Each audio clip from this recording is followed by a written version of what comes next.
Hi there. My name is Kem Pinson. I'm a father of two young boys, happily married. I came from the Philippines and I came here in Melbourne in 2014 through a working visa.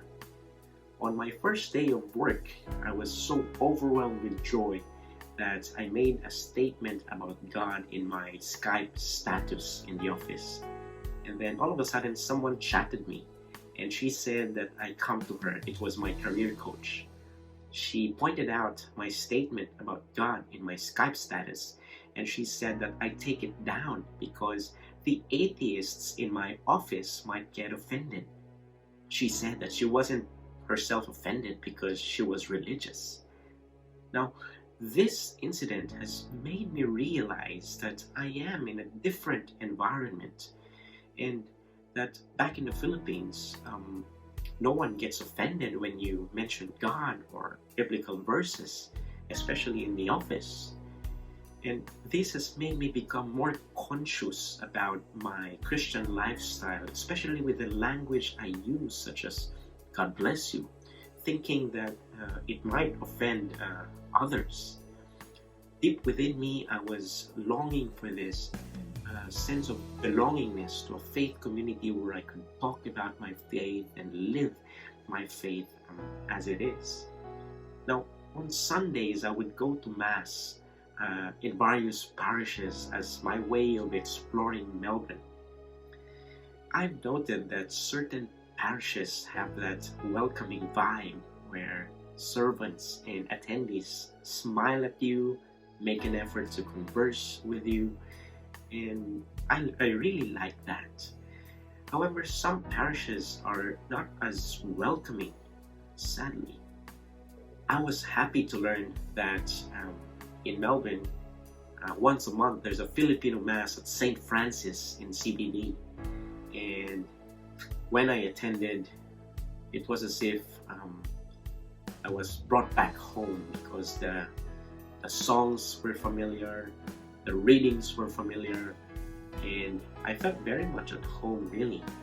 I met different peers of mine who were having the same journey as I am, living away from family.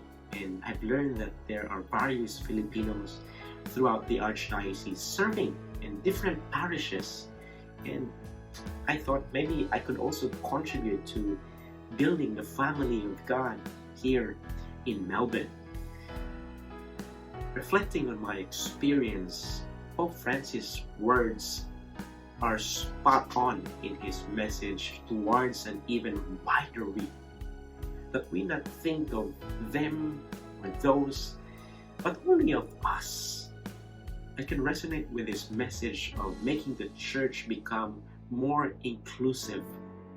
And to me, this is as simple as smiling or making an effort to converse with someone, especially if that person is new in the church or in the community.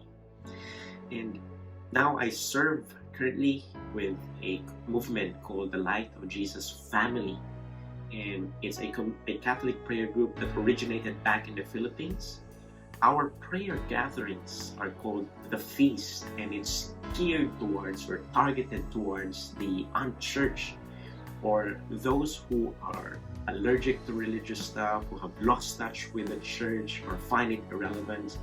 It's particularly meant for Filipino migrants, but it's welcome, it's open to all, really.